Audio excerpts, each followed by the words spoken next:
سلام به همه دوستان کانال. تا حالا فکر کردی کشورهای دنیا وقتی اسم قدرت نظامی ایران میاد چه واکنشی دارن؟ ایران تو سالهای اخیر تونسته سلاح‌هایی بسازه که حتی قدرت‌های نظامی بزرگ دنیا رو به چالش کشیده. میخوای بدونی این سلاح‌ها چیا هستن؟ پس تا آخر این ویدیو با من بمون، چون قراره 10 تا از قدرتمندترین سلاح‌های ساخت ایران رو بهت معرفی کنم. خب آماده ای؟ بزن بریم. ایران توی این سالا ثابت کرده که توی تکنولوژی نظامی یه چیزایی داره که باید جدی گرفته بشه.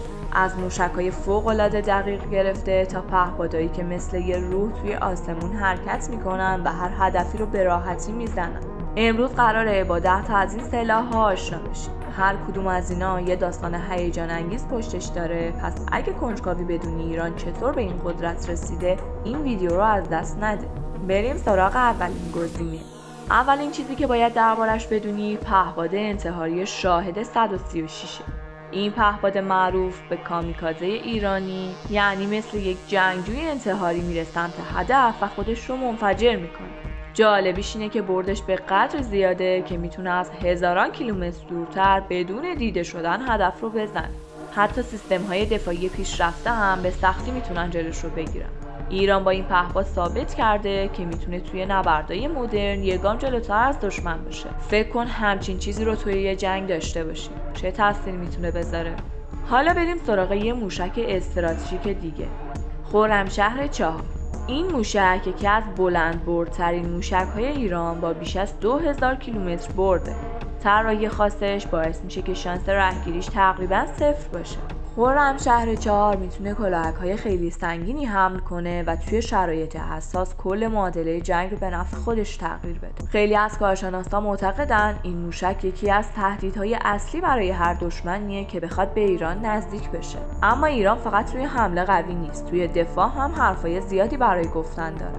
باور 373 سامانه پدافندی پیشرفته‌ایه که از لحاظ تکنولوژی با نمونه‌های جهانی مثل S300 رقابت میکنه. این سامانه میتونه موشک‌های بالستیک، پهپادها و حتی هواپیماهای پنهانکار رو شناسایی کنه و نابودشون کنه. باور 373 یه پیام واضح به دشمن: آسمون ایران منطقه ممنوع است. حالا نوبت میرسه به فاتح، یه زیردریایی نیمه سنگین که برای عملیات‌های مخفیانه طراحی شده.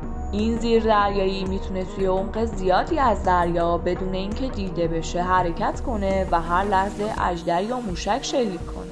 جالبه بدونی فاتح کاملا ایرانیه و یه ابزار عالی برای دفاع از مرزهای آبی کشور محسوب میشه. دهلاویه یکی از پیشرفته ترین موشک‌های ضد زره دنیاست که میتونه هر تانکی رو نابود کنه. سیستم هدایت لیزریش باعث میشه با دقت فوق‌العاده مستقیم به هدف بخوره. توی جنگ‌های زمینی این موشک کابوس برای هر زره‌پوشیه که بخواد به نیروهای ایرانی نزدیک بشه. موشک قدر F یکی دیگه از شاهکارهای ایران توی تکنولوژی موشکیه. این موشک با برد بالا و دقت زیاد میتونه اهداف استراتژیک رو نابود کنه. سرعتش انقدر زیاده که حتی سیستم‌های پدافندی پیشرفته هم به سختی میتونن جلوش رو بگیرن. F قدر یه ابزار قدرتمنده برای ارسال پیام به هر دشمنی که بخواد به ایران نگاه چپ کنه.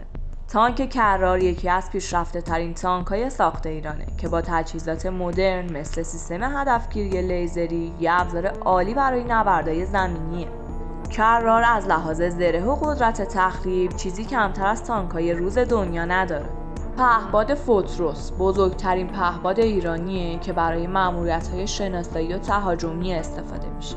بردش اونقدر زیاده که میتونه تا عمق خاک دشمن نفوذ کنه و اطلاعات دقیقی جمع‌آوری کنه. موشک نسیر یه سلاح دریاییه که برای نابودی اهداف متحرک توی دریا طراحی شده.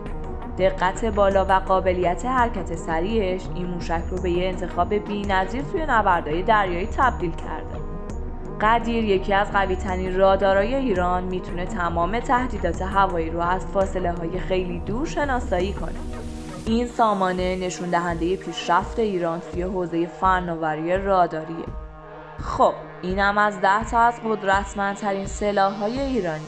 کدومش برات از همه جذاب‌تر بود؟ حتما توی کامنت ها بهم بگو.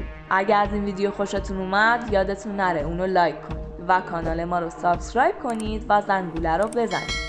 تا از ویدیوهای بعدی ما جا نمونید. تا ویدیوی بعدی مراقب خودتون باشید.